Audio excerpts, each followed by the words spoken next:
Hey guys, Barney here. Welcome back to part 2 of my Marvel MASH thingy thing for August.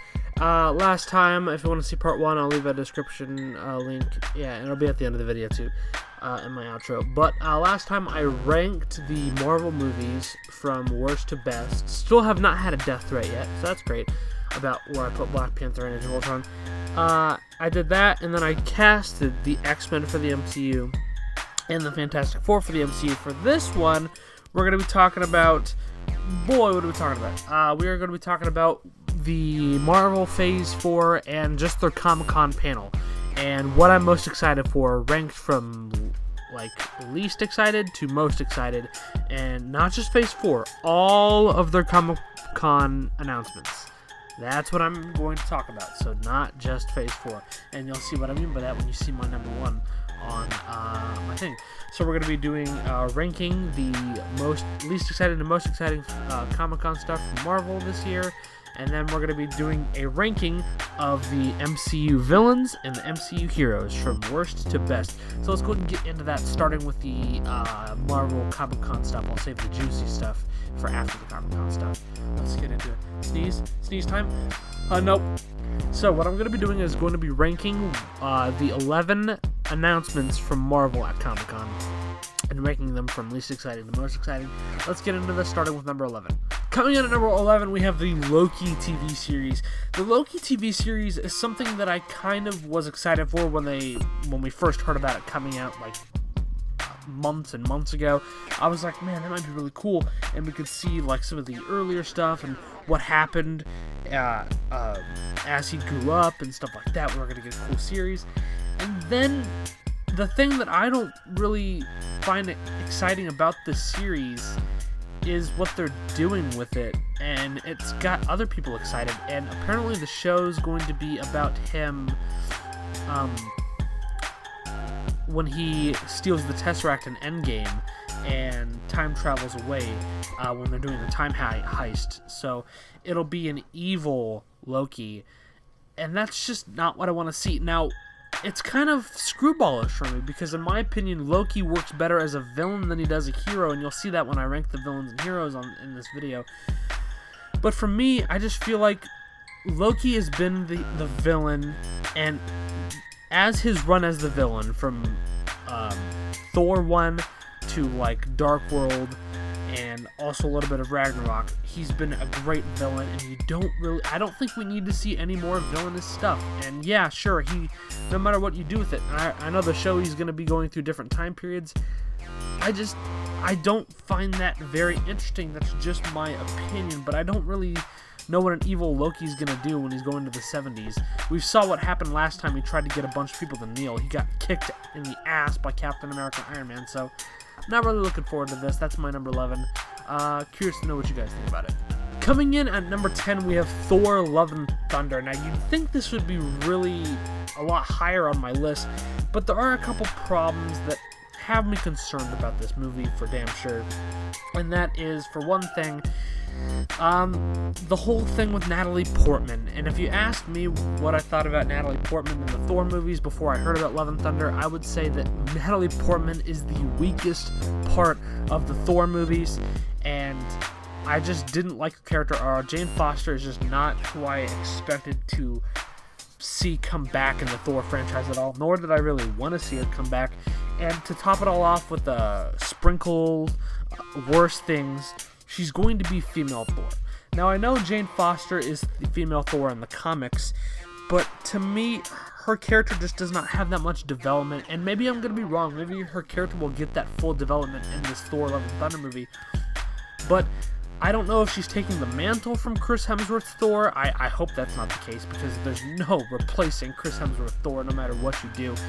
And, you know, they have a perfect candidate for a female Thor, and that's Valkyrie. Give Valkyrie the hammer and let Thor use Stormbreaker, and they could be badass together.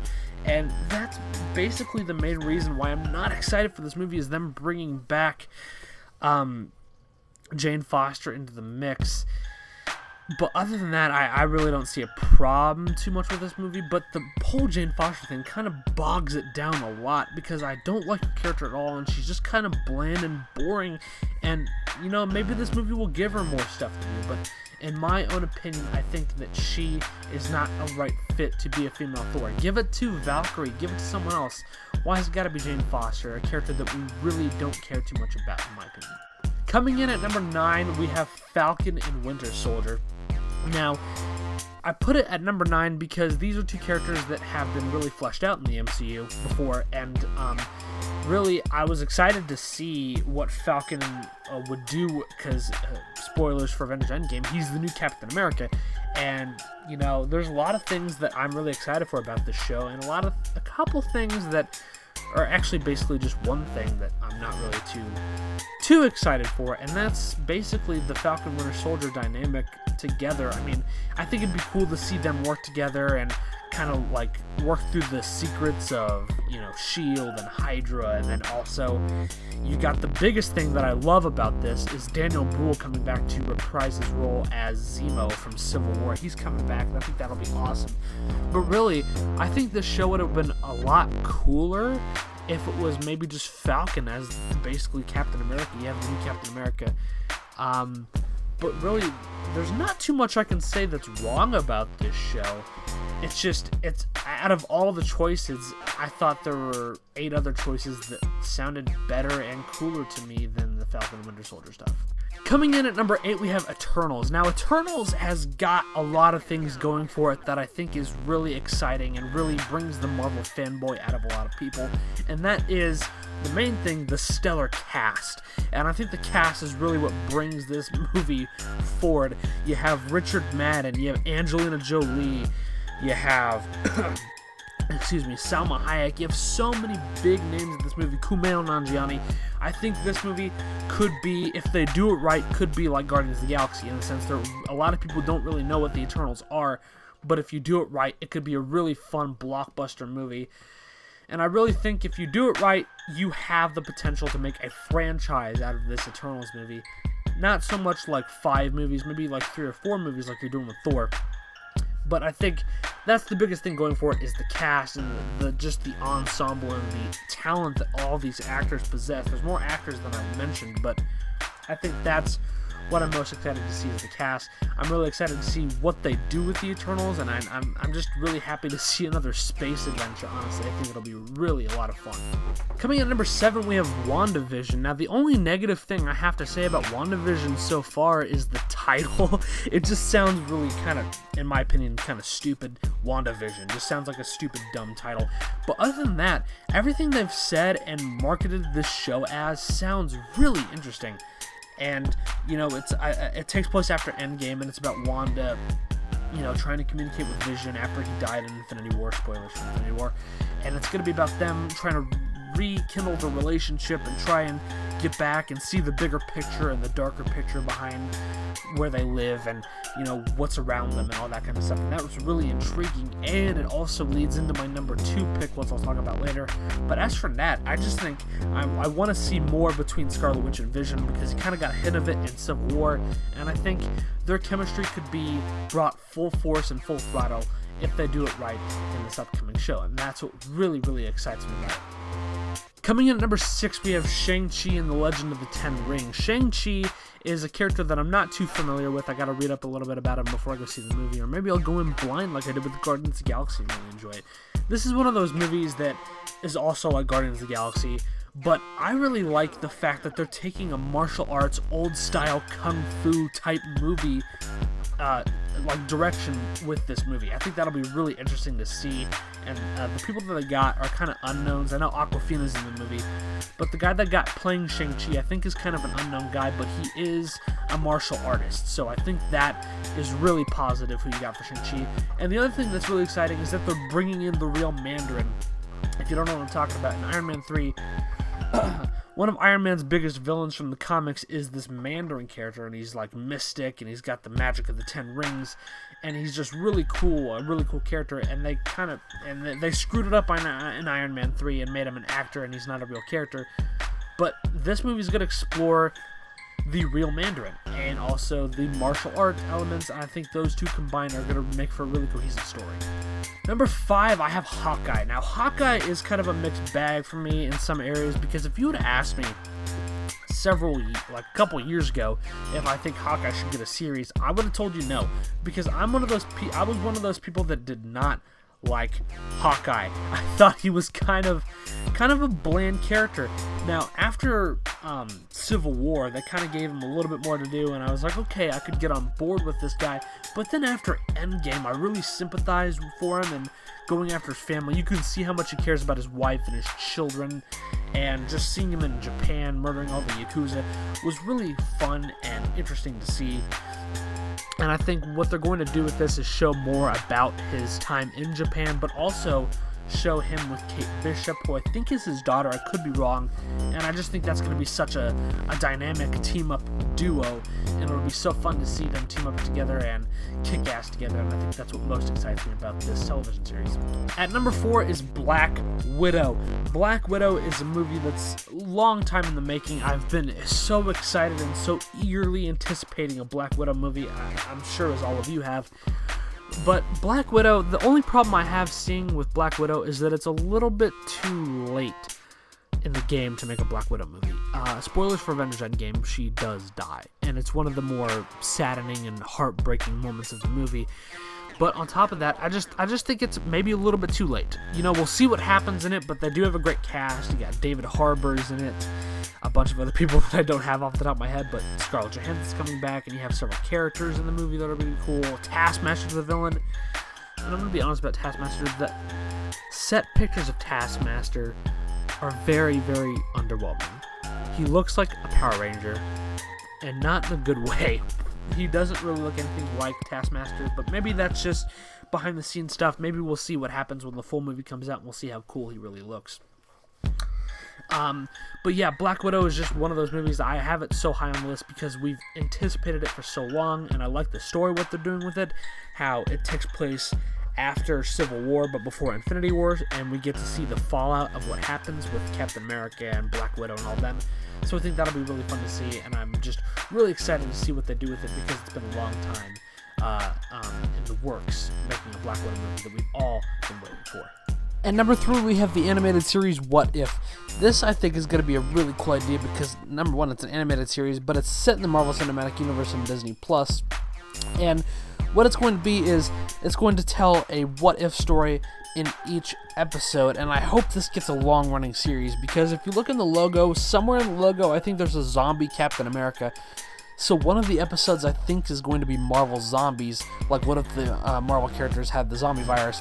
That'll be so cool. I know that they announced one of the episodes is going to be what if instead of Captain America getting the super soldier serum, it was his girlfriend or the girl he loved, Peggy Carter, and she became like Captain America.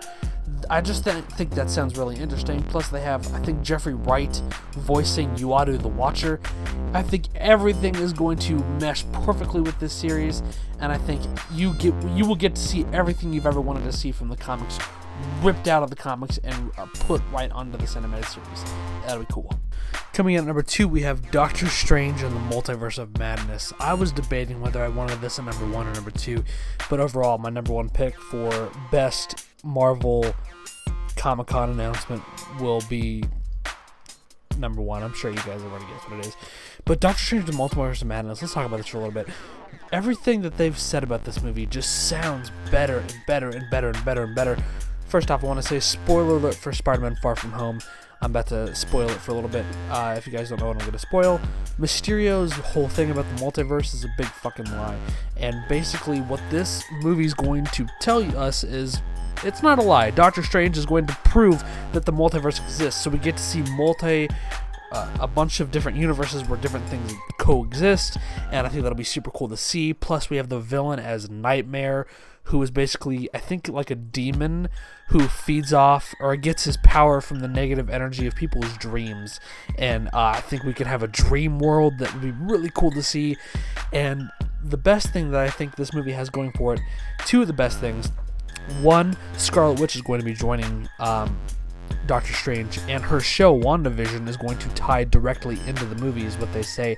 And the other thing that I'm most excited for is It's a horror movie. They have announced, Kevin Feige and Marvel Studios have announced that Doctor Strange in the Multiverse of Madness is going to be the Marvel Cinematic Universe's first official horror thriller action movie.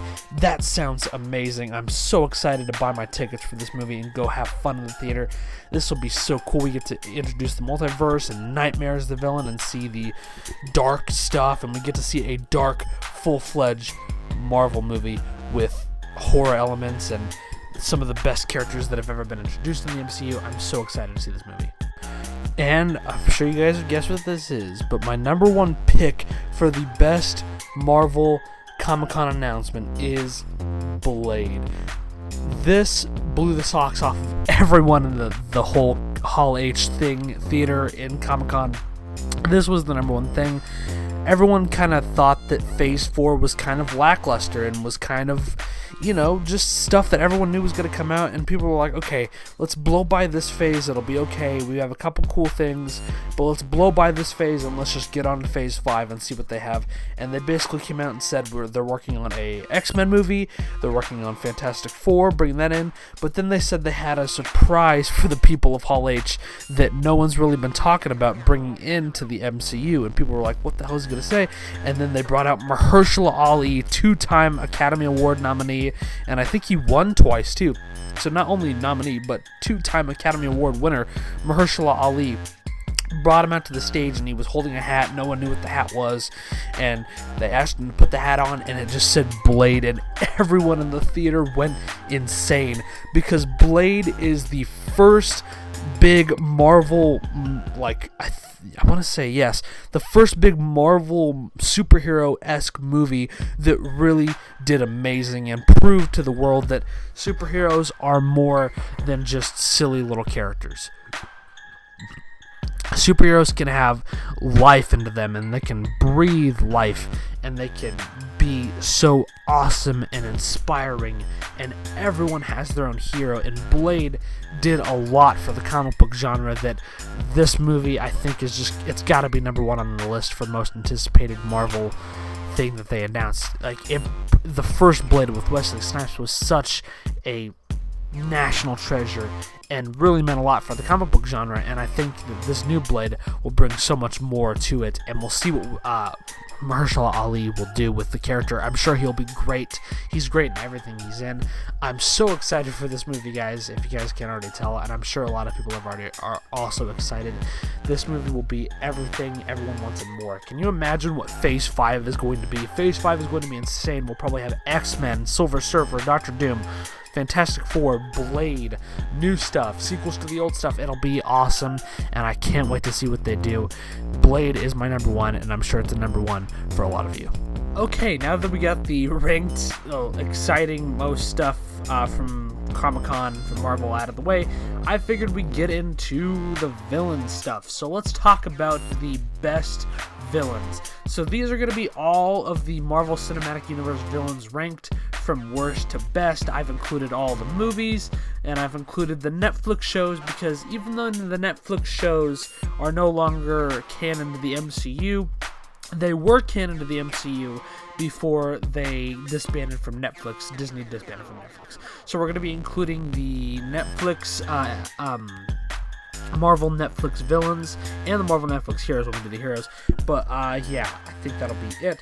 Let's go ahead and get into the best villains, starting with the worst villains going to the best villains. I forgot how many villains there are. I do believe there's like 36 or something like that. So let's go ahead and get into it right now. Coming in at last place at number 36, we have Davos from Iron Fist 2. Now, there's not much I can say about Davos from Iron Fist 2, because I gotta be honest with you, I didn't even watch it. So that's why he's the worst on my list, is because I don't know anything about this character. I think he was in the first season. I don't really remember. I haven't seen the first season since it came out. I don't know. He's just the worst, I guess. At number 35, we have Caecilius from Doctor Strange. Now, I don't consider Caecilius to be a great villain at all, and I'm just going to get that out of the way. And now, a lot of people are going to be confused, because Doctor Strange is one of my favorite Marvel Cinematic Universe movies, but that doesn't mean that I can't not like the villain, because I don't like the villain at all. He's very forgettable. The only thing good about Caecilius was Mads Mikkelsen's performance, and it was pretty good in some parts. The part where he is trapped in one of Doctor Strange's little contraptions, and he sheds a tear talking about what he wants to do. That really is a great scene. But other than that, he's just a very forgettable villain and overshadowed by what's coming. You know that all he wants to do is just get rid of sorcery and stuff like that, and he just kind of fell flat for me. At number 34, we have Harold Meacham from Iron Fist Season 1. Now, the stuff I do remember from Iron Fist Season 1 is I don't recall Harold Meacham being in the season that long, because I'm pretty sure he got faked his own death or something like that, and then came back and was just some asshole hanging out in a penthouse lobby. Like, what the hell was that? He didn't really do much. He didn't offer any more threats for the hero in Iron Fist. And really, I think the big hero of Iron Fist, or the big villain of Iron Fist, is just the show itself, because it's not a great show, and Harold Meacham doesn't offer anything villain-wise. At number 33, I have Malekith from Thor: The Dark World. Now, I really have a lot to say about Malekith in such short time. Malekith is a villain that you don't understand his motivation at all for being a villain. He literally just wants to open the gate to the Nine Realms and make sure that everything is destroyed on Earth and everywhere else, and he wants to rule everything so he can make everything a barren wasteland. That is his plot, and it is a terrible plot, and he's a terrible villain, and I think he's in a movie that's sadly overshadowed by Loki, and Loki turns out to be more of a villain in this movie than Malekith ever is. And then you have Curse, that like devil horn asshole from the movie too. Malekith is just a very forgettable villain, and you don't understand his plot or his drive to be a villain, and he's just useless in the movie, to be honest.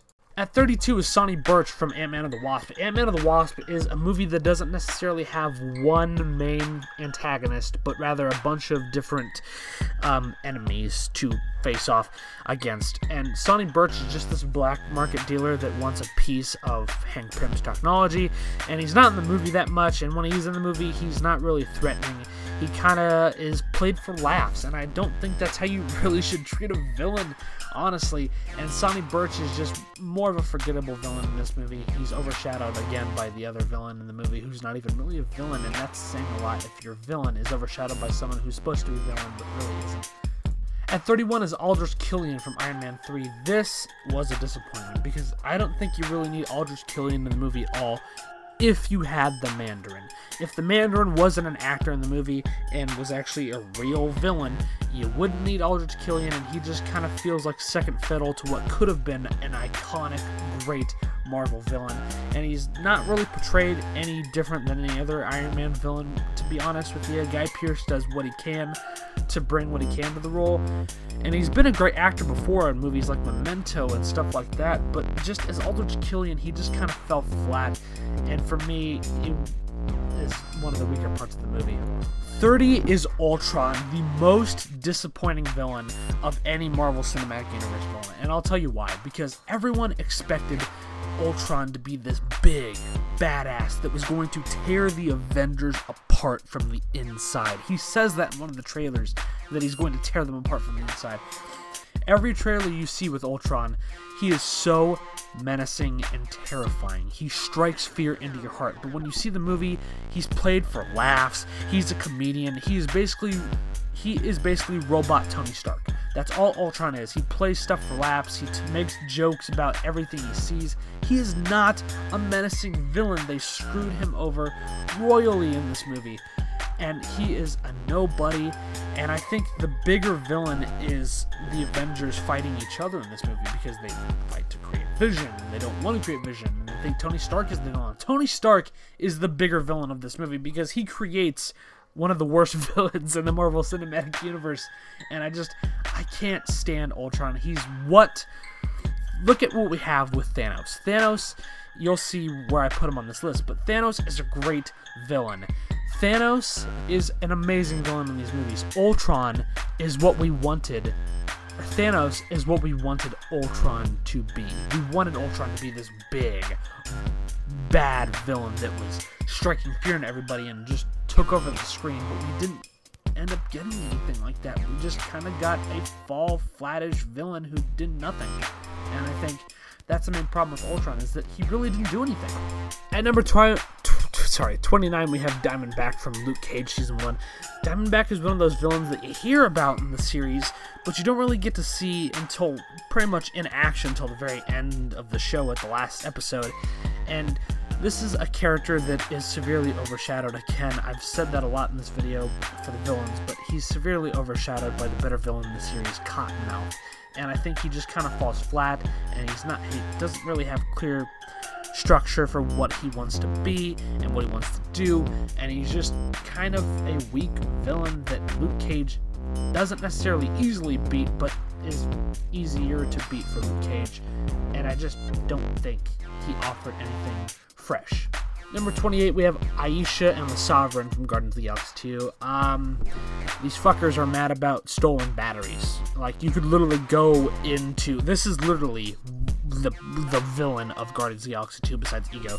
You could walk into a fucking Walmart, steal the Duracell, the Energizer batteries from the rack, and then exit and then get chased by the Walmart people. The Walmart people are the Sovereign and Aisha. That is just lazy writing, and you really don't see why they need to be in the movie. You have Ego already. Why do you need these gold people in the movie? It's not really clear. Not really anything, basically. At number 27, I have Yon-Rogg from Captain Marvel. And I gotta be honest, I saw Captain Marvel once in theaters, and I haven't seen it since, and I don't really remember anything. I just remember him being a bad guy, but it was kind of... Here's the thing I remember about Yon-Rogg, and it's basically that you kind of, like, know that he's going to be the bad guy. I mean, you do not know that the Skrulls are going to be the good guys, really, but I kind of figured Yon-Rogg, played by Jude Law, would be the bad guy in this scenario. Something just told me, and he's kind of... What am I trying to say? It's very predictable. This villain is very predictable with everything he wants, and just the villain-esque role he plays. It's just all very predictable and nothing really new or great. 26 is Pilgrim from Punisher Part 2, or Punisher Season 2. We have the Billy Russo story, and we don't really have a lot of...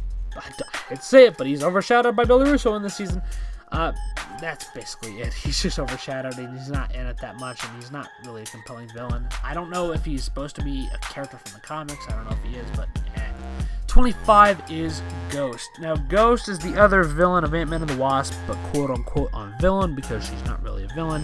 You see why she's a villain, and I think what gives her the edge over Sonny Burch is that she's an empathetic villain that you kind of feel sorry for, and you have a reason why she's doing bad shit, and basically why you need her to be in the movie, and why she's a villain, and why she needs Hank Pym's tech. So I think that gives her a bit of an edge towards Sonny, but she's nowhere near as good as any of the other villains on this list that are higher than her. She's just kind of meh. 24, Whiplash. What is to say about Whiplash? I've already been saying about Whiplash. It's Mickey Rourke doing weird shit with a bunch of whips because he's a dominatrix type, I guess.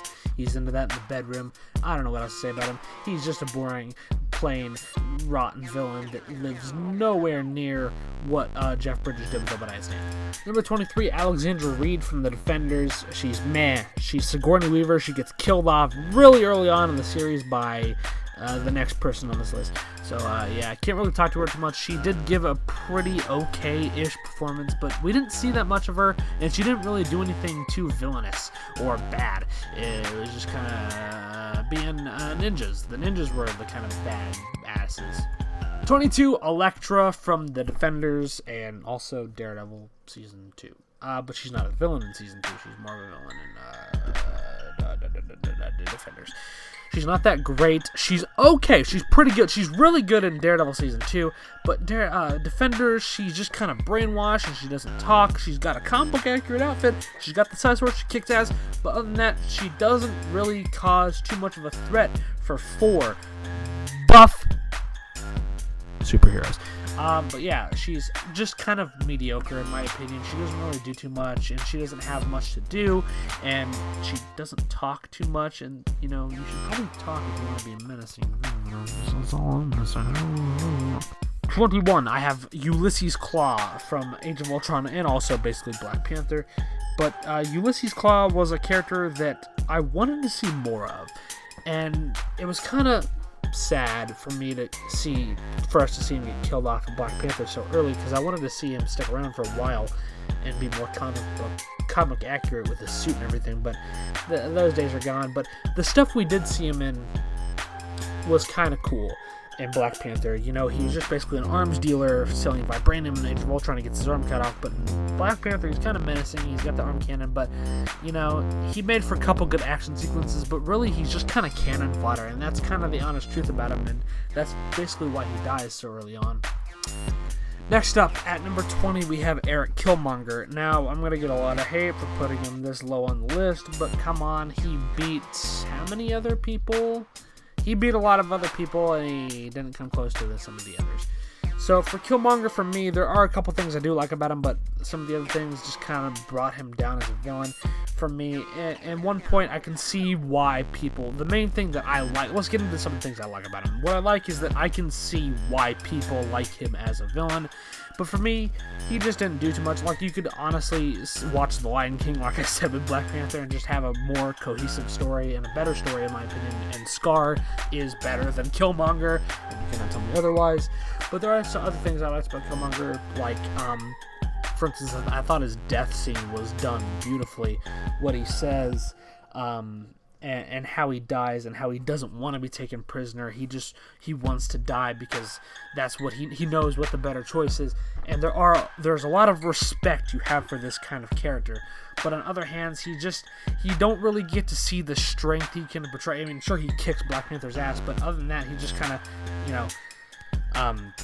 becomes king for a little while, and no one likes him as king, and so he's not a good king. And the other thing I like about him was the whole thing with his father being killed by the Black Panther and that kind of thing. So that's basically why he's, like, other than that, he's just kind of more of an overrated villain for me. I mean, I'm going to get a lot of hate for saying he's overrated, but that's the honest truth, is that people are saying Killmonger is better than Thanos, better than Loki, and I'm like, he's good, but he's not that good.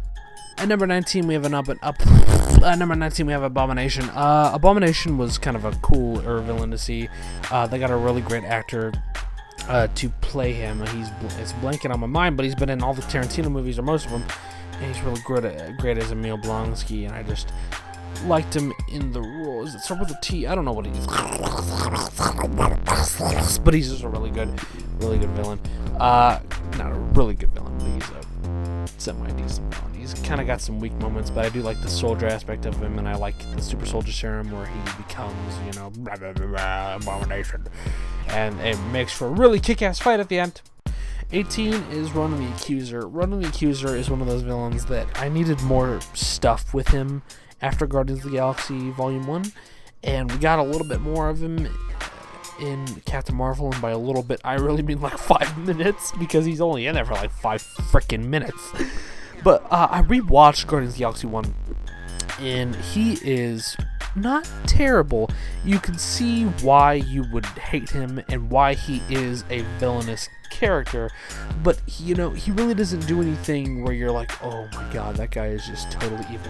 You see what he does, and he's like the pawn for Thanos, and killing Drax's family, and you see him with his giant hammer, but someone could pull off a better hammer than that, and that would be Thor, baby. Number 17 is the Red Skull. The Red Skull is a very, in my opinion, kind of an underrated villain, even though he's kind of low on my list. I still like him. I thought he was worked really well for what the movie was, Captain America: The First Avenger. He is a classic Captain America villain, so you just have to have the Red Skull in there, obviously. And he's played excellently by Hugo Weaving. I just hit my glasses off my face when I said excellently. Fuck. He is great. He brings some dignity, and he's got some gravitas when he brings into the Red Skull character.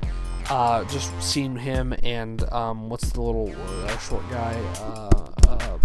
What is his fucking name? Zola. They're really good as a pair of villains in that movie, and just the action in it, and him being a Nazi is really cool to see. But he's a scientific Nazi, and he is just the betrayal, I think, is what gives him brownie points for me by Hugo Weaving. Number 16, another Captain America villain, Alexander Pierce from Winter Soldier.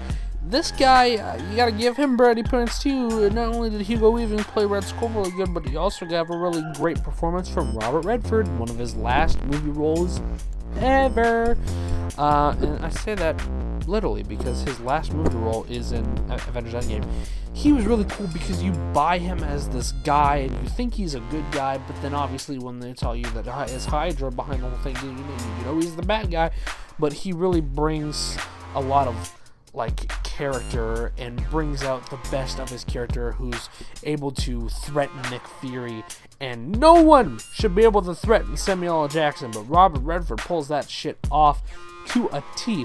And I think he's also kind of a menacing villain in that he's Robert Redford-y, and I'm scared of Robert Redford, so I just got put again in the list number 18. Yeah, I meant 16, but number 15. At number 15, we have Mysterio. Spoilers are going to be in order here for Far From Home. If you haven't seen Far From Home, it's been out for a month. I don't know why you have not seen it. Why didn't you see it? Go see it right now, because you're going to have a really fun time in the movie theater with it, and I think you guys will enjoy it really, really spectacularly. Go see it because Mysterio is great in the movie, and I think he really pulls off what he wants to do. Let's get into Mysterio. Jake Gyllenhaal is really good. I like what they do where they bring in really great big actors to be different characters in the Marvel Cinematic Universe. They do that a lot. They did it with Jeff Bridges. They did it with Kurt Russell, with Cate Blanchett, Jeff Goldblum, Michael Keaton. But they also have a bunch of other people that are really great in the role. But Mysterio, when the trailers came out, he was like, I wish I had you in my world, Peter. You were great out there fighting. And he's acting all nice and shit, and Nick Fury's like, Becca's from Earth, just not our Earth. And you're just like, oh, so he's gonna be good. Like, you bullshit, he is not a good guy. I never bought that for a second until I saw the movie. I was like, oh my god, he might actually be a good guy. And then he wasn't. He's an asshole. But really, Mysterio is a great villain in the sense that he is menacing when he needs to be menacing, but he is charming where he needs to be charming, and charming and menacing mesh together with two villains that I can think of, which are Mysterio and Loki, and he is excellent at bringing that charm out of his character, and the chemistry he shares with Spider-Man and all the other people in the movie is just phenomenal. On top of that, that illusion sequence when he's fighting Spider-Man with all the illusions is phenomenal and should be regarded as one of the best scenes in any Spider-Man movie ever. Number 14 is Jigsaw from The Punisher. He is kind of... he's a mixed bag-ish for me. In the first one, he's just banging Madani all the time. Madani. That's how Punisher says it. Madani. God damn it, Madani. He's just banging Madani a lot, and he gets his face fucked up at the end, and that's about it. But season 2, he's kind of a broken character, and you can see the shattered pieces of his soul in season 2, and I think season 2 is where he really shines and really brings out the acting that what's his name Billy Russo. He's played by not Ben Shapiro. Fuck, what is his name? I don't know, but he's a really good villain. He's a pretty good villain. Not a really good villain, but a pretty good villain. Pretty good. Microphone dropped. Number 13, we have another Netflix villain, Bullseye from Daredevil season 3. He is phenomenal. Oh my god, this guy is a tortured. You want to talk about a tortured character with a great backstory? This guy's backstory is summed up within like a 10-minute sequence in one episode, and it is perfect. And you get everything you need to know about this character. And every fight scene he's in and everything he does in this season is just for the better. Kingpin brings him under his wing, and he's great in Daredevil season 3, especially in the action sequences at the end when he fights Daredevil and Kingpin, and in the office fight when he fights Daredevil. That is perfect. Those action sequences are filmed and choreographed perfectly, and I think he is a really great actor. I keep forgetting. Wilson Bethel or something, I think is the guy's name. He is perfect as the character. I don't see myself watching anybody else play the character of Bullseye. He is just phenomenal. Number 12, we have the 3 Bs. We have Billy Russo, Bullseye, and then Bucky at number 12. Bucky, I consider, I don't know if I like him more as a villain or more as a hero. I do think he's pretty good as both, though. He's good when he needs to be a villain, he's good when he needs to be a hero, and I think he's really menacing and brings out the terrifying factor in Winter Soldier. That highway sequence, the end battle with Captain America. Everything about this character is just really, really done, perfected, and Sebastian Stan really kills it, especially in Winter Soldier. He was really good in First Avenger, but in Winter Soldier, he is perfect. When he's being interrogated by Alexander Pierce, and he goes, "Yeah, I remember him." It's just a really heartfelt and just heartbreaking scene, really, to see him be brainwashed into doing something he really doesn't want to do. But he is really perfect for the role, and I just think Bucky is a great character and really a great villain when he needs to be a great villain, but also when he needs to be, he's also a damn good hero. At number 11, we have Obadiah Stane from Iron Man 1. He is a good villain. Jeff Bridges brought the first Marvel Cinematic Universe villain, and he brought it big time. I think he was really good. You didn't really expect him to turn on Tony Stark, so there's not really much more I can say other than great performance, great character all around, and just really menacing. There are a couple criticisms like, he's just the hero, or he's just the villain, and he basically fights the hero the same way, two robotic suits. But really, I think a standout here is the performance given by Jeff Bridges. Really brings it to a T. Bring us into the top 10 is Yellow Jacket from Ant-Man. Now, Yellow Jacket gets a lot of criticism for being the same villain as Obadiah Stane. Bald guy, same suit, a business guy. Yeah. But he is kind of a lot more menacing than Obadiah Stane. There's a couple times where he's just scary. Like, out of nowhere, he just takes a guy in the bathroom taking a piss and just turns him into a pile of goop for no fucking reason. He's really, he's kind of a cool villain, and I love the Yellow Jacket thing that he portrays at the end of the movie. I just think it brought a lot of full circleness and warm-heartedness with Ant-Man and his daughter, and seeing him try to protect his daughter from Yellow Jacket, and it makes for one of the funniest fights in the Marvel Cinematic Universe. So you really gotta give it to Yellow Jacket for being kind of like a standout in that kind of sense, in just my opinion, I guess. Number 9, someone I said I would defend till the day I die, even though I hate the movie, is Ego, portrayed by Kurt Russell. Ego is just, he's really, really kind of like, from the moment you see him and he saves them at the beginning of the movie from the Sovereign, and then you see him as Kurt Russell, and you're like, oh my god, and then he's like, I'm your dad, and then you get some really good character moments, and I think that's why I like his character, is because you get a lot of character moments between him and his son, Star-Lord, and you see him bullshit his way through the story and be like, I loved your mother, Peter, and you really think that he cares about Peter, and you just want him to see, you want him to join, you just see him, he wants to join himself with Peter and wants to, grow together and be a duo, and I think that's what brought him, is that he has humility to him, and you kind of feel for him in a couple scenes until he says that he kills his mom and puts a tumor in her head, and then he just becomes this big CGI fuckhead. But really, just the power and the sense of humility, and he doesn't really necessarily want to be a bad guy. He didn't want to kill Star-Lord's mom, but he loved her so much that he had to, and I kind of thought the message was a little dark, but I really liked what he was trying to portray. And number 8, I talked about him earlier, Cottonmouth. Cottonmouth, portrayed by Mahershala Ali, who will be the new Blade, is really, really a great villain. He's just so cool and somber, and he's laid back, and he's relaxed, and he doesn't really worry about too much, and I think that's what makes him a compelling villain, is that he has people do stuff for him, but when he needs to be a badass, he is a badass. When he needs to be calm, cool, and relaxed and collected, he is calm, cool, relaxed, and collected, and I think that's why everyone enjoyed him.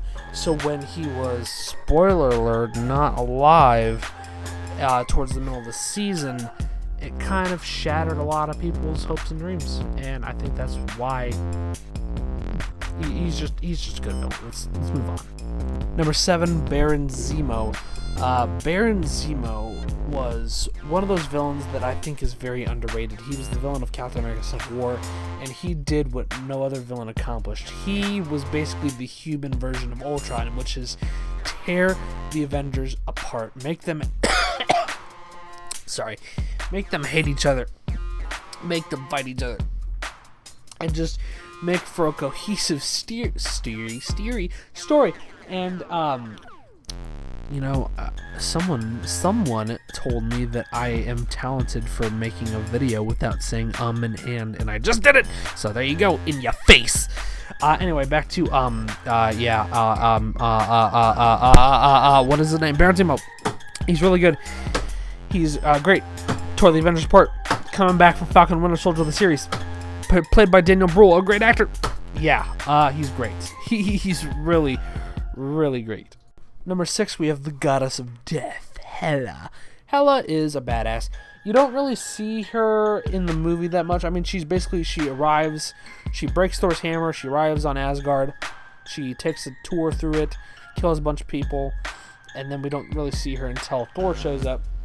But when Thor shows up, she's kind of a badass, and she takes control of her own, and she's like the first official badass, like, I think, really badass villain. Female villain. Hold on. Yeah, and she's really cool. And Kate Blanchett really kills it as this character that really fucks up Thor and really does not a lot of villains get hope to accomplish. And number 5, Vulture, Michael Keaton. I walked out of the theater being like, when I saw Homecoming, I was like, oh my god, and Thanos is going to be better than him? The thing that I like about Vulture is that he's not a bad guy. He's a guy that wants to provide for what he believes in. He's a family man. He believes in his family. He wants to protect his family. He wants to be a good person in life, and sometimes being a good person means doing bad shit. And, he was put out of business by Tony Stark, and he just wants to make sure that even though he doesn't have a job, he's going to do some illegal shit and wants to make sure his family can survive and live, and he just wants to do what he can to protect the people he loves. And I think that brings out such a great character and gives him humility, like I said with... Who did I say that with? Gives him humility like, someone... I don't remember who I said it about, but he just gives so much to the role. Michael Keaton just kills it, and I couldn't see anyone else playing the Vulture. He's perfect for the role and who the Vulture should be. Number 4 is Kingpin. I debated whether I should flip Kingpin in my number 3 pick, but I ended up going with Kingpin at number 4 and my third pick at number 3. So Kingpin is menacing. He is the most menacing villain besides my number 1. Apart from my number 1, he is menacing. And oh my god, he slammed and destroyed a fucking guy's head with a car door. No one else could do that. No one has the brute strength and the physicality that Kingpin does. And you can see him. He just wants to take control of Hell's Kitchen and clean it up in his own view. And I think that's what makes him a really compelling and dangerous villain that you hate. You hate to love. You hate to love this character because he's such a brutal asshole, but he ends up stealing your heart and is, in some sense of the word, better than Daredevil sometimes. At number 3 of the Purple Man, or Kilgrave from Jessica Jones Season 1, I forgot the fucking villains from Jessica Jones Season 2. But that's okay, they'll be the last on my list because, that show fucking sucks. Season 2 does. Season 1's great. Season 3 I haven't even seen. Fucking Kilgrave. Let's talk about Kilgrave. I forgot about Kilgrave being menacing. He is menacing. He is scary. Not only is he menacing, he's scary. And I was like, should I put Kingpin at number 3 and Purple Man, Kilgrave at number 4? But no, Kilgrave sticks with you. Kilgrave sticks in your mind, and that's what I love about Kilgrave, is that his power is that he gets into your mind and controls it. And what I love about that kind of thing is that even after that, you still think about Kilgrave after the show ends. You're like, oh my god. Oh my god. Oh my god, he was a great villain. Why can't I stop thinking about him? And I like what they do. They kind of give you like psychology lessons about him being in your mind. And I just think he's such a scary, eerie, menacing, creepy, slimy little fuck. Number 2, Loki. Do I really need to say any more? He's a great, badass villain. Loki. Alright? Loki. Loki. Loki! And number 1, guys, you know this is coming. You know what number 1 is. You know what number 1 is. You gotta know what number 1 is. Number 1 is Taserface. Taserface, oh my god, what a fucking villain. Fuck Ego. Fuck Loki. Fuck Kingpin. Fuck everybody. We got Taserface. What? What's that, Alex? What? Oh, did you say Taserface was at number 1? It starts with the T, though. Oh, yeah. Thanos, guys. Did you really have any fucking doubt in your mind that it wasn't going to be Thanos? Why would you even think that? Thanos is everything. He is the full package. He's menacing. He's awesome. He's brooding. He's strong. He's not pathetic. He's laid back. He's cool. He has motivation. You need to have great motivation to be a great villain. And just everything about this character screams golden and perfection. Played excellently by Josh Brolin in Avengers Endgame and Avengers Infinity War. He is just thebomb.com. And really, I wanted to see more of Thanos, but spoiler alert, he dies in Endgame, and I don't think we're going to see much more of Thanos. But he was what the Marvel Cinematic Universe was leading up to, and it paid off big time, and it paid off because of Josh Brolin's fucking performance as this character. So yeah, guys, those are my picks from rankings from worst to best villain of the Marvel Cinematic Universe. If you guys enjoyed that, go ahead and stick around, because we're going to be ranking the heroes from worst to best starting now. So you guys now know how this is going to work. I'm going to rank all the heroes from worst to best. As for heroes, I think I have 45 heroes. There's a lot more than the villains. We're going to try and get through this as fast as we can, because I'm on a tight schedule here, and it's going to take fucking hours for me to edit this. Sorry for saying the fuck word a lot, because it's fucking amazing, but come on, go fuck yourselves if you don't like it. I'm just joking! Please don't go fuck yourself. That's not sideways. I mean, what? Alright, let's do this. Starting with number 45. At number 45, we have Meek. Yeah, not much to say about Meek. He's just a fish who lays eggs. He throws a fucking slice of pizza in Avengers Endgame. He's kind of funny. I'll give him that. He's kind of funny when he comes in. You know, there's a part where Korg says, "Piss off, Ghost," and then he just comes in and starts flailing his fucking arms. Like, what? 44, I'm going to keep this one quick, too. We have Quicksilver, who died in his first movie. Sadly, he, isn't as good as the X-Men version of Quicksilver, and that's all I can really say, is that he had a bad accent in the movie. He wasn't as good as the Fox Quicksilver. He's just not that great. He's, dare I say it, not good. Number 43, we have Mantis, who really doesn't do that much in the Marvel Cinematic Universe. She's just there to kind of look funny, look cute, and be kind of comedic value, but she's not as funny as some of the other Guardians of the Galaxy, and she really doesn't use her powers at all, except for the first Guardians 2 and Infinity War, when she puts Thanos into his sleep.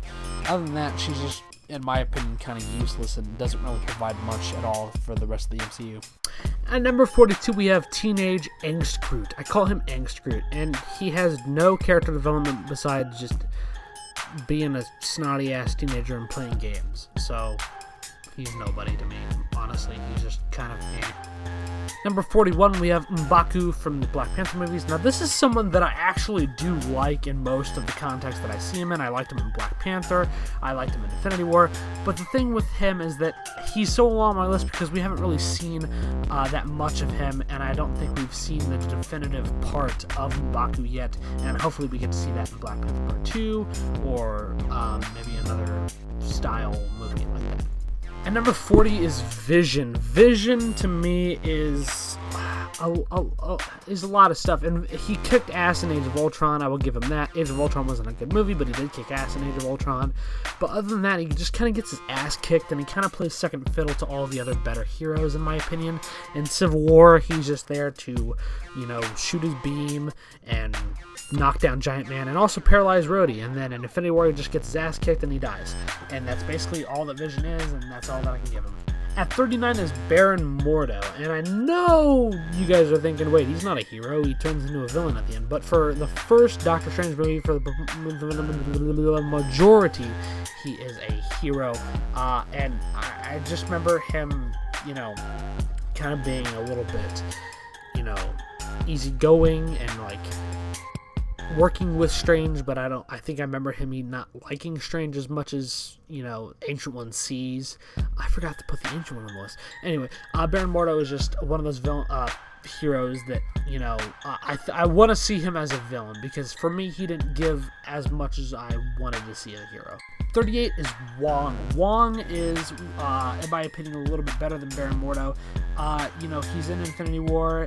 Not for that long, but he's in Infinity War. He's in Doctor Strange, and he kind of brings some of the comedic aspects to Doctor Strange with the whole Beyonce thing, which I thought was pretty funny. And he's also a kind of a key part in the final battle of Endgame, and I do have a lot of respect points for him. But as far as characters that are low on the list, he's low on my list because, again, like M'Baku, we haven't seen that much of him, and I think in Doctor Strange 2 we might see a lot more of him, and that'll bump him up a little bit, maybe, possibly. But yeah, we'll just have to see where Wong goes in the future. At 37 is Baby Groot. He is the second best and also the second worst Groot. In my opinion, he has no purpose other than just to sell toys. He's like Porgs in the Star Wars movies, and yeah, he's basically just in a movie to sell toys. That's all he is. He has nothing to do except for grab Yondu's fin and dance.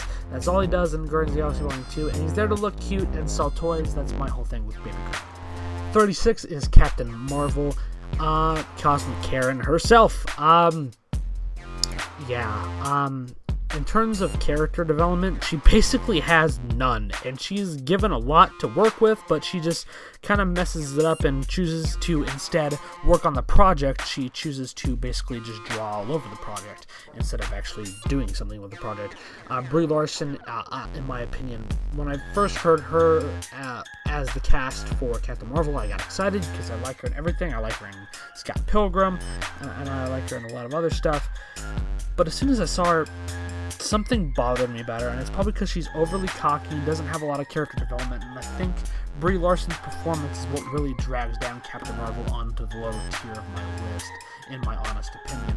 At 35, I put Iron Fist. Iron Fist is just Danny Rand, the Iron Fist, and there's nothing else to him, and I haven't seen Iron Fist Season 2, but in the first season and in Defenders, he chooses, hey, I know martial arts, but I also have a light-up yellow fist that is indestructible and can break bones with a single little chop.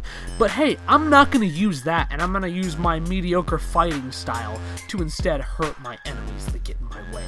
It just doesn't make sense for what he's trying to do. You'd think if he was a great martial artist who's not really a great martial artist, you'd think if someone had a choice between semi-decent martial arts and a glowing fucking fist that breaks shit with like a tap, you'd think he used that glowing fist, but he barely uses it, and he has no character development, and all he really does is spat exposition and be like, hey, I'm the immortal Iron Fist, and it really has no meaning to it because he says it so much and it just not anything. At 34, I put Yondu. Yondu is one of those characters that was kind of a scene stealer for me in the first Guardians movie, but in the second movie he's given a lot more to do, and he's given a lot more comedic elements, and he's like shown in the light to have kind of a more heroic story to him, and you can see that he has a lot of love and respect for Peter Quill, and I think that's what bumps him up. If it had not been for that, he would have been just another jackass that's painted blue inside of a suit that is a pirate in space. At 33, I put Ghost Rider, Robbie Reyes from Agents of S.H.I.E.L.D. And I know Agents of S.H.I.E.L.D. is kind of a cop-out, but I did put Coulson on the list too, although I did not put any of the other Agents of S.H.I.E.L.D. But Ghost Rider for me was kind of a cool character, in that, you know, we didn't see much of him, but the moments we did see of him, he stole the show. And every scene he was in, he stole every scene, made it his own, and he made that character his own, because honestly, it's not hard to make that character your own after Nicolas Cage was the last person to don the Ghost Rider mantle. So I think the guy who played Robbie Reyes, I forgot his name, Gabriel Luna, I think his name is, did a fantastic job portraying that character. 32 is Korg, and Korg is low on my list, mainly because he's basically there to just be a comedic figure, and that is shown in Ragnarok, and also Endgame, when he's fighting Noobmaster 69. But other than that, he's basically, I do like that he's played by Taika Waititi, and he does have some of the funniest lines in Thor Ragnarok, but other than that, I don't see him being any heroic hero anytime soon. 31, I have Coulson, who was kind of fucked over in the first Avengers movie, and then fucked over even more in Agents of S.H.I.E.L.D. when they brought him back to life, even though instead of giving him a good send-off in Avengers, even though I said he got fucked over, but I really liked how they handled that. Other than that, we haven't seen much. We did see a younger version in Captain Marvel, and other than that, I really liked what they did with Coulson in the Phase 1 Marvel movies, like Iron Man, Iron Man 2, and the Avengers. I think he is a really good character, a really well-written character, and also a really well-written character in the series of Agents of S.H.I.E.L.D. too. So I messed up somewhere. I don't know where I fucking messed up. But 30, we have Drax. But yeah, Drax. Did I fuck up? I don't think I did. Maybe I did. Anyway, 30, we have Drax. He is probably, besides Star-Lord and Rocket, the funniest Guardian. You know, he has some of the funniest lines in Infinity War, and Infinity War kind of brought him over onto the side of being a really cool character, because he's gotten a lot to do in Infinity War, and he's really funny in the movie, that I just really respected him more as a comedic character and as more of an action character in Infinity War than I did in the other two Guardian movies, which is saying a lot, actually. At 29, ow, fuck! I hit my arm on the desk. At 29, we have the Wasp. Yeah, she's cool. She's not as good as... I was going to say better than Ant-Man, but she's only better than Ant-Man in the movie Ant-Man and the Wasp, because she kicks so much ass, and she's a really cool character, and the whole thing with her mom. But yeah, she's just... She's kind of cool. In the first movie, I didn't really care for her too much, but she kind of gained my respect in the second movie, and I think she did with a lot of other people too, for Ant-Man and the Wasp. 28 is Valkyrie, the person who should be the female Thor, if you know what I'm saying, not really her. Valkyrie is cool. As soon as I saw her in Thor Ragnarok, and she was kind of an antagonistic character, I was like, there's no way she's going to stay a bad person. And then she turned good, and I was like, yes. And then we had the Revengers, and she had her awesome white outfit with the blue cape, and she was awesome. She was kicking ass, and she kicked ass in Endgame, and it was nice to see her. And I hope we just see more of her character, because the more we see of her, the more I'm going to respect her even more, and I think she might go up on my list even if we see more of the character. 27 is Bucky Barnes, because he's a good villain, and he's a good hero. He's a good character, and I've already said what I need to say about Bucky. He's just great. Next is War Machine. We've had War Machine in the Marvel Cinematic Universe since Iron Man 1. He's one of the OG Marvel characters, and he's great every time. I do like the Don Cheadle version much more than Terrence Howard version. I think he is just a character that you can really respect, and really, he's just a very respectable, kind and caring character that cares about his friends. He cares about Tony very much, and he really loves him, and I think that's what gives him quite a bit of character. I'm blowing by a lot of these, mainly because I have a lot to edit, but we're going to go through this. Let's speed through them. 25 is Falcon. Falcon's a great character. He's introduced perfectly in Winter Soldier, and he's the perfect fit to be the next Captain America, and each time we see him, he gets better and better and better, and I think he's a really good character. 24 is Nebula. I loved what they did with her character, how she turns out to be an antagonist, but then in Guardians of the Galaxy 2, you kind of sympathize with her and understand why she's been a villain and why she hates her sister, and then we get to see the sister they love and how they come together and find ways to love each other, and then in Infinity War, she kind of kicks ass, and then in Endgame, she kicks a lot of ass. She's gained so much respect from me. If you had asked me after Guardians of the Galaxy 2 where I'd put her, she'd probably be low on the list. But now that we've had so many films with her, she's gained a lot of respect from me and just loved her as a character. 23, Loki. What do I have to say about Loki? He's Loki. He's fucking Loki. Loki! Tom Hiddleston, Loki! After Loki, at number 22 is Groot, the regular Groot from Guardians of the Galaxy 1. We only got one movie with him. In one movie, we get more emotion than any other character in the movie when he sacrifices himself and says, "We are Groot." And I never in a million years would have thought a talking tree that says one thing only would give me so much development as a character and would give me emotion at the end when he sacrifices himself. But hey, Marvel can do anything, am I right? Am I right? 21, Shuri. We haven't gotten that much with Shuri, but she kicked ass in Black Panther, and she kicked ass in Infinity War. And also, you see her kind of doing some shit in Endgame, and you're like, wow, she could... I just think we need more time with her. But in the stuff I've seen her, she's got a lot of charisma and a lot of star power, and I think she could really be the future of Black Panther. Like I said, if Black Panther were to die, like Chadwick Boseman's T'Challa were to die, I think Shuri could take over and do it just as beautifully as he did in the role. So, yeah, Shuri. At 20, we have Rocket Raccoon, who is all... I debated who my favorite Guardian was, but Rocket Raccoon used to be my favorite, and then Endgame, after thinking about it and thinking about the main character-wise, I just figured Rocket is still my personal favorite, but I'll talk about why Star-Lord is probably a better character. Rocket is my favorite of all time. He stole the show in Guardians 1, steals the show in Guardians 2.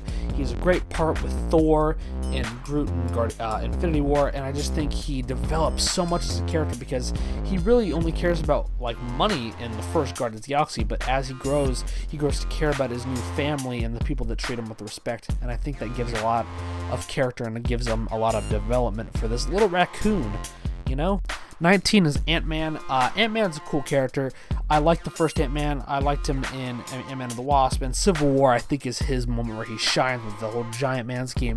But I really like him as a comedic character because I like what they do with their comedy, the MCU, because they bring in superheroes that show comedy and show characters in great ways. And I just love how he cares about his daughter, and he's a family man, just like the Vulture. And I just like him as a character. He's really compelling and a really great hero. 18 is Star-Lord.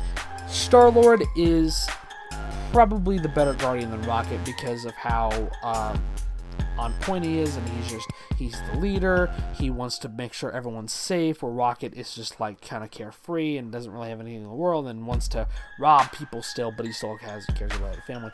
But Star-Lord's there to protect everyone, make sure everyone's okay, and I think that's what gives him a lot of bonus points. And I keep rehashing the same thing, but you know what I'm trying to say. 17, Luke Cage. I loved his first season, didn't like the second season so much, liked him in Defenders. He's just a really cool character, and this is one of those characters that is kind of laid back, and he's a nice everyday guy with bulletproof skin. Like, how can you not like this guy? And the thing that really makes me gravitate towards him is that just the nice guy element about him, how he doesn't really want to be in all this action, but he will if he has to, and he will defend anyone at any means necessary. 16 is Okoye. She kicks so much ass in Black Panther and Infinity War, and she's just an awesome member of the team. And honestly, I think I could also see her being the next Black Panther if T'Challa were to pass the torch on or to die. She kicks so much ass, probably a little bit more than Shuri. That's why she's higher on the list.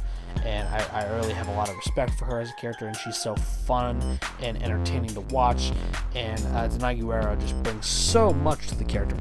15 is Scarlet Witch. You know, Scarlet Witch has been one of those characters that you see a lot about her, and every time you see a scene with her, you just get more respect for her, and she lost her brother, and she has a lot of development as a character, and brings out flaws in a really great way, and how she needs to learn how to control her powers better, and sometimes it doesn't really work, and she could single-handedly probably defeat Thanos if she really wanted to, and she's just a really badass character.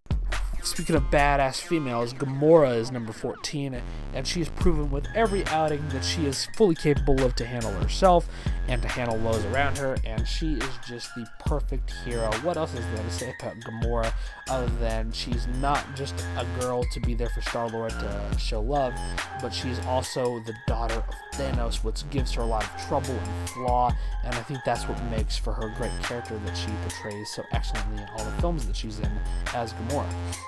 Nick Fury is Samuel L. motherfucking Jackson. What else do you need? 12, Jessica Jones. Jessica Jones is a really good hero. I like her in season 1 a lot. I like her in Defenders. She just has a carefree, I don't give a shit attitude. But she will give a shit if she thinks it's a time to give a shit. And usually when she gives a shit, she ends up working wonders. And I think that's why she's a great character in her own right. So, yeah. Alright, Hawkeye is at a number 11. Jeremy Renner really made the character his own. However, I didn't really care for him all that much until in Endgame. And the emotion he portrays, I never knew that Jeremy Renner was a great actor until I saw his performance when Black Widow dies in Endgame. Just how that hits him, and how his family's death hits him at the beginning of the movie, and how he's a troubled and flawed and hopeless character that just really is down in the dumps, really brings a lot of levity and amazingness to the character, and I can't wait to see what he can pull off, what Jeremy Renner can pull off in his show about him and his daughter. Let's speed through these top 10. Number 10, we have the Hulk. Hulk is great. Edward Norton's Hulk is okay, but Mark Ruffalo really brings everything, the full package to the character of the Hulk, and you can see that with Thor Ragnarok, with the Avengers films. He's just great in everything he's really in. Number 9 is The Punisher. The Punisher is really probably one of my favorite Netflix heroes, Marvel heroes, and him in season 2 of Daredevil was amazing, and season 1 of Punisher was fantastic, and I've rewatched that show 6 times. I haven't done that with any other Marvel show except for Daredevil season 3, but he's just a really great character, and they writ him perfectly. It's like they ripped him straight out of the comic books. He's perfect. 8 is Black Widow. I've always had a soft spot for Black Widow. I love her to death. I'm so glad she's getting her own movie. She's a badass heroine that I think deserves more than what she got. I loved her send-off in Avengers Endgame, and it's sad to see her go, but let's not forget all the great times we had with Black Widow. 7 is Doctor Strange. What is there to say about Doctor Strange other than he's a sorcerer, he's a cocky ass that learns to be not such a cocky ass and learns to love and believe. He's basically a guy who learns to believe, and that's basically the great powerhouse of his story.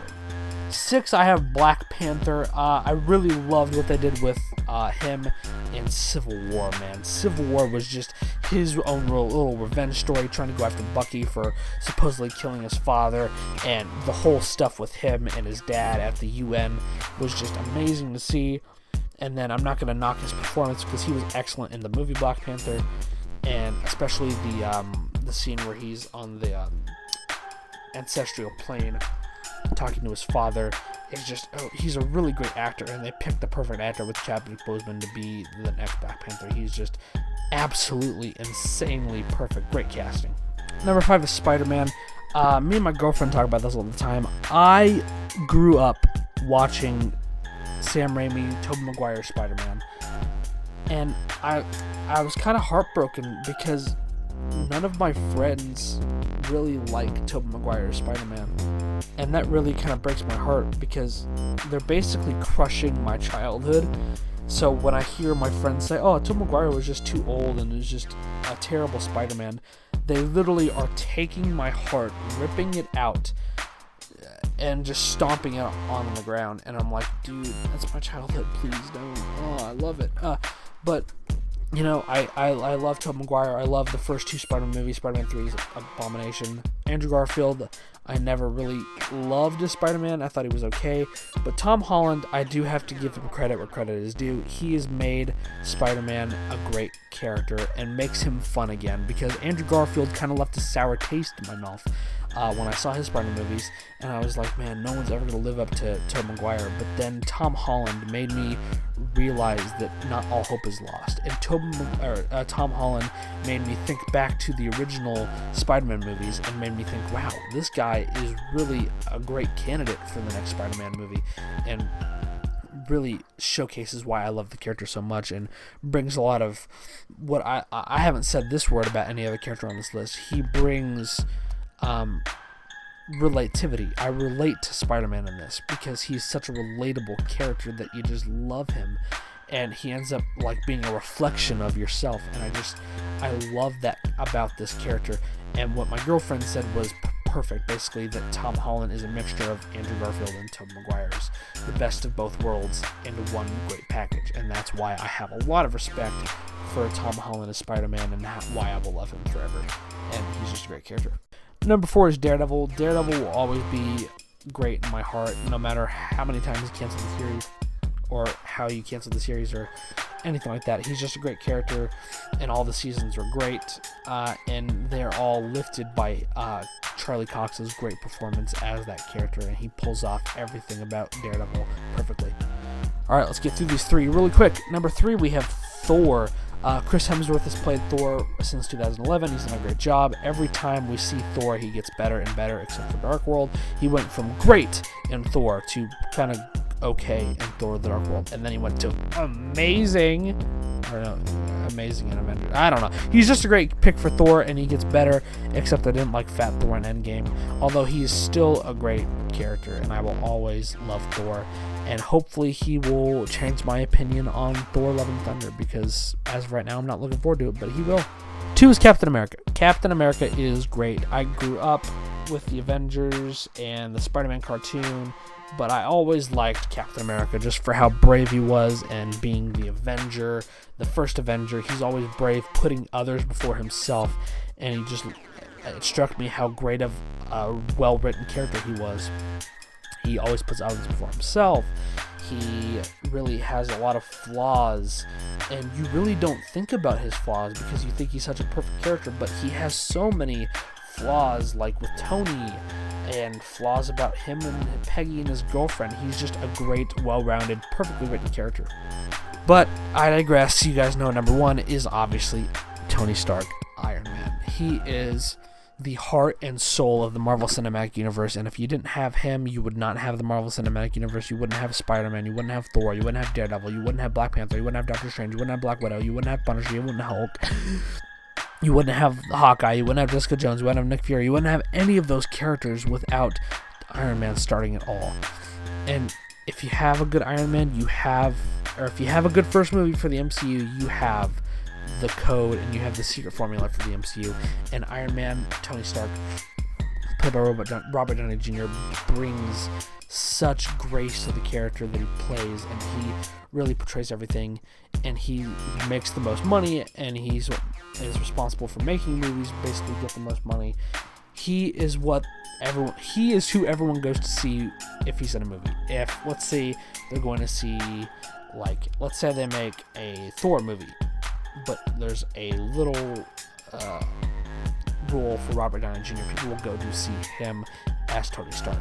He made that character his. There is not that many people that can make their own character his. You think of best adaptations of a character. You think of Hugh Jackman as Wolverine, Ryan Reynolds as Deadpool, and you think about a couple others, but I would always think of Robert Downey Jr. as Tony Stark Iron Man, and he is a great well-rounded character. He had a great send-off in Avengers Endgame, and he will never be forgotten. He is the heart and soul of the MCU, and he is what is responsible for making the MCU what a gigantic, monstrous, great thing it is today.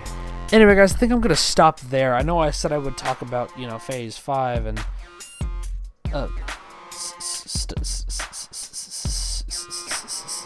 stuff. But, you know, I got a lot of stuff to do other than make this, like, long-ass video. So I'm going to stop it for right there, and I'll do what I like to see in Phase 5 in my next monthly Marvel Bash, and we'll see what you guys think about it.